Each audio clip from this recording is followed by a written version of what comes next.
Hey everybody, I am in the process now of where I'm going to show how we do the flange up on this and the wiring. I'm currently using a piece of 1.5 inch coming out of a 2-inch pipe. Now, that was the original mount location for my pinky turbine. What we use now is the cheapest stuff that will last the longest, and that seems to be these things so far. Now, this is not going to be reused. Instead, we're going to be using just a simple steel coupling that's on the end of this big joint of 2-inch pipe and a piece of 2-inch pipe. So what I've got here, pardon my huge mess, is I've got the flange prepped, and yes, that's galvanized, and I'm setting it up for level points. So you see here, I've got it level there, and I've got a magnetic level there. And the flange is at level sitting in the vise. So we're going to use a torch to heat these up, get them hot. I use this iron wire in here, and I'll show you a roll of that, and that's the reason that I trust the welds. I have been using this stuff for a very long time now, and in a comparison, there is nothing that beats this damn wire. And for about $15 for a 2-pound roll of this, clean, hard, heavy welds, beautiful, high penetration. I love it. The way to do this is you're going to take a torch. You're going to use your welder, but you're going to take a torch. MAP gas being 140 degrees hotter than propane, not a lot. It will heat the metal up. You're going to get the metal fairly hot, about 250 degrees, so that this thick, I believe it's 7/16 thick metal here, and the Schedule 40 will match each other in temperature. So when I hit it with the welder, it will penetrate. And what you'll see is you'll see me just simply heating it up. So I'm going to heat this metal down here at the bottom hotter than I will, and the heat will actually just transfer into that. But the hotter you get your metal, the deeper a MIG will transmit its weld into the metal here. The deeper it'll sink it in, and you want it to sink in pretty deep. But this flange does have a rim on it for a normal weld process. However, using 2-inch pipe instead of 1.5 inch pipe, or generally the pipe that should be getting used for this, is not necessary for what we're doing. The turbine is not going to exceed 500 pounds of force, and this will way then cover that. So, all right, even in my winds, I get 100-mile-an-hour winds. I've got another one up there. It hasn't failed. So, watch how I set this up. All right, as you can see right now, I'm heating and heating, and I'm keeping the flame moving so that I don't overheat one spot. And I also warm the jaws of the vise a little so that it don't heat sink all my heat out of there. Don't pull all my heat away from this flange. And we're going to get this thing up to about 300 degrees. And occasionally you might have to re-warm this flange so that you can get the temperature right. We'll go up the pipe a little bit. Don't melt your levels. Throw some heat in from underneath up the center of the pipe also. We ought to be close to 300 degrees right now. Yeah, if y'all want to know where I got this thing at, this is one badass torch. This is a TS8000. Picked this up at Amazon for about 40 bucks. I'll put you a link down there for it. You can go down there and check it out, how temperatures and what it uses. Standard MAP gas bottle, which of course it's not real MAP gas anymore. And we're going to check temperature on this thing. See what we're at. Yep, right at about 300 degrees, I think. So we'll keep warming her up till we get it over 300 degrees, and then we're going to take that MIG with it on speed 6, full power. So we're going to be getting 160 amps. That actually never does 170. DC, we're rigged for DC and running 35 wire on it. So let's keep it heated up, and then I'm going to pop a weld on it, and I'll show you that weld. So be right back.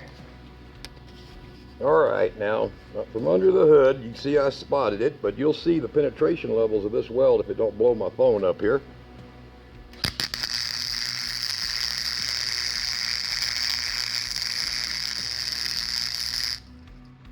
You can see there, that penetrates that thick metal by doing that preheating, so that what happens is the molecular speed, you can see the divot, it actually divoted into that metal. You see that? Now, by heating this up like I did, I got the molecules extremely excited in that metal, and by doing that, it allowed the pores to open and full penetration. It kind of works like using a flux of some type. But by heating that up, that's how we did it. So if you want to see what the temperature is on that right now, what you got here with the welding going on is you're still right at, there we go, you're still right at 400, you're at 400 degrees plus, which is a very good temperature. And you see that temperature fades away as we go up that pipe. Okay, it's very hot down here at this weld, and the metal itself is cooling. It's down to about 210, 220 degrees.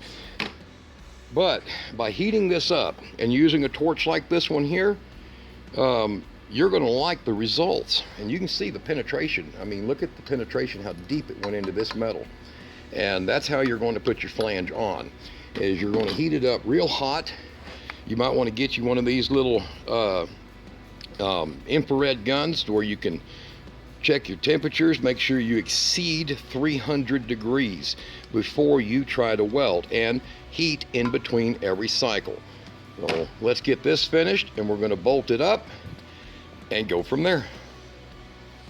All right, now we've got the pipe welded, and a very deep penetration of a weld into the flange, but it is very solid. I have actually beat on this with a 4-pound hammer, and it didn't come off, so you can see my marks on it. But we're ready to go here. Because of the standard versus metric, I took and cleaned this out with a drill bit a little bit so that the bolts would go in a little easier, because they were a little far on the edge right there. So we cleaned it out a little bit, and it's now, they're just a little slack, but when they're tightened up, it'll be flush, flange to flange. And using a little bit of RTV, just wiping it on there, it'll prevent water from going down into the pipe and then causing me issues as far as dripping in my shop. So we don't want that. I get a lot of driven rain, snow, and all that stuff. So now what I've got on here is I've got some shrink tape. It already has some on it, but I put some shrink tape. Now you'll notice I cut the wires at 3 different levels here, and additionally using 10 gauge stranded, I put it at 3 different levels here, and then shrink tape here, and then an even bigger one that'll go over everything that I can't get over with this one. So we're going to go ahead and crimp these all together. You want to stagger these so that you don't have what's called a widow's arc. Now, a widow arc means if one of them was to pull loose a little bit, and something reason or another you had a rubbed wire, it'd burn your unit out, and you don't want that. It'd be just like throwing the brakes on all the time. So we don't want to do that, so we want to stagger the connections just in case. The shrink tape is to prevent the load of the wire weight itself, which is only about 14 feet, from causing any kind of stress on the wire and pulling these joints loose. All right, we'll get that done, and you can see the coupling for the roof is already made up on it, and the flange is ready to roll to bolt up.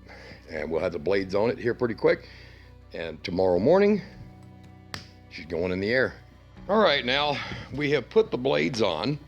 Well, you have the wiring as you just saw, and as it's going right now, we are setting up for our mounting process, which is we have the coupling on, the all steel coupling on the galvanized pipe, so it's a lot stronger. It is a service coupling, but this is not going to be tougher than that coupling.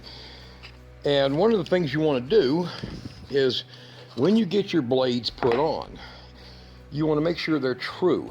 So by taking your blades and lining them up with a solid point that doesn't move, you will measure like I'm doing here from this coupling. And in my case, I have 6 inches, 6 1/16, and then I will spin the next blade around and measure it the same way, and I have 6 1/16. And the reason I'm telling you this is I'll show you here in just a second. And I have over here, I have 6 1/16. Now, One of my blades was just under 6 inches. It wasn't quite exact, so, and that's to be expected. This is Chinese made product. So now you see that piece of strap that's back here. It is just this stuff here, and you can use anything you want, but it's just plumber strap, okay, hanger strap. You can use anything you want. I have shimmed using just soda cans, where you just cut like you're going to make a little notch, and you slide it up underneath the bolt, and you clamp it down like I did right there. So you see, that allowed me to have a fully balanced blade set. So the turbine is finished. Look how easy that thing turns. I just give it a little flick, and it's going to turn amazingly well in the wind. The cap that goes on these has little tabs, and the tabs will lock itself onto the backs of the hub. So as you put it on, you'll see that and you pop it in with your hand, it'll lock it into place, and you won't have to worry about that. Now, back over here, you can see we have the flange completely tightened and mounted, and I put a RTV in between the two surfaces and let it squeeze out so that we don't have to worry about water getting in. I will put RTV in the threads of this once I'm finished tightening it. And as far as what do I use? Well, you're going to get yourself a 100 amp rectifier. This is a SQL 100A, and I use the Amicos, and I'll put a link down there at the bottom of the video at the upload date where I get this one at. And in addition, do not make the mistake. This is a 12-12 blade, and it's the common standard quarter blade. However, you're dealing with a 3/8 wide that will go on here. So those will fit on these, as you can see, don't even come close. So I'll put you a link where you get these. There's a company out of California that distributes these everywhere, and also a company out of Virginia. So I'll put you some links to where those come from, and you can get them. These are not just general hardware stuff. If you're lucky, you might find them at Home Depot, but there's nothing in an electrical box typically that uses these. Okay, blade connectors. Now, the 3 wires that come out will be coming out as AC voltage. That is the reason you need a rectifier. Rectification means that it takes the pattern of the voltage, and you can see that schematic. It'll show you the schematic and the way the diodes are set up inside this. And it's going to field one side to give you negative, and the other side to give you positive. So I believe in my case, I got positive here and negative here. Be sure you look at your schematic. Otherwise, hook it up, run it, spin it to see which is positive and negative, and make sure you mark it. Accuracy with the Chinese product, you know. So just get real with it. Now, in here, you can see the wire runs freely. The turbine will turn without binding up because it has a slip rings. How do you hit the brakes on a wind turbine? One, you don't buy a 15 amp triple aught switch. You get you another item, I'll show you. The proper way to hit the brakes on a wind turbine is you have a line coming out here and a resistor, say 100 watt, and a line from that line, a resistor and 100 watt. Your wind turbine will feed in through one of these legs, could go in either one, and it connects to the 3 terminals in here. 1, 2, 3. Now, you will feed from here, you will feed this to your rectifier, so that when you bring it down, what happens is you're short-circuiting the PMA, the permanent magnet alternator, which is what that motor is. You are short-circuiting that, okay, by crossing these wires. But they got these idiots that are out there, they just make a switch that just puts them all together. And the definition of that is fucking moron. Okay, and you'll probably see this guy's videos and a bunch of other videos, these people doing that. Don't. You're going to get you one of these big switches, and if you have to throw the brakes on your turbine, what you're going to do is you're going to put a resisted load on it. So either you use an ohmite or something else. Let me grab one. All right, so this right here is an ohmite. Okay, it's vitreous enamel resistor. This is the way to go. Now, ohmites are out of business, so it's hard to find these. However, This is an ohmite. I have hundreds of them. It's a good thing to buy out surpluses. By running the power through here, from here, back to this one, and then having another one over here where you run the power from here to this and then back to this one, what you do is you don't stop your generator, but you make it to where the wind can't really turn it, okay? And if the wind turns it in a super high wind situation, the load will prevent it from being able to spin up. And even if it spins up, it's just going to burn it off into heat. So that's your emergency braking system. Don't tie your damn wires.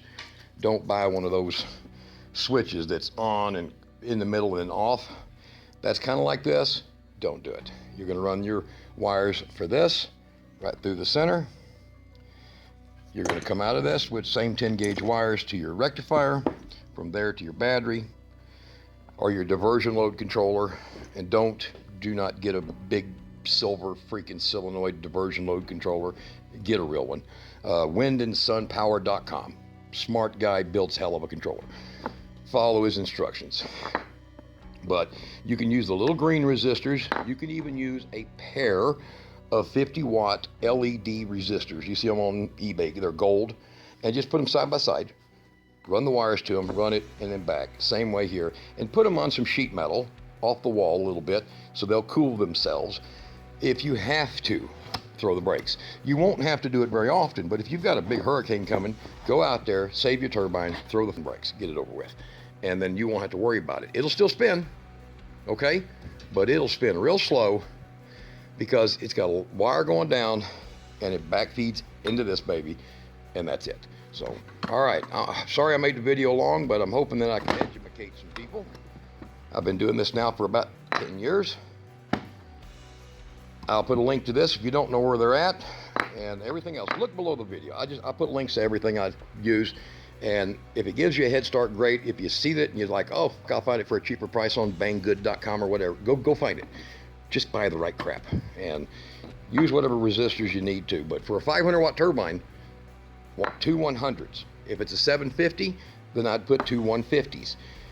Never exceed 50% of your turbine's capacity in this braking system, okay? But there you go. Pretty simple. You can see my hand. Now my hand's big, so let's see.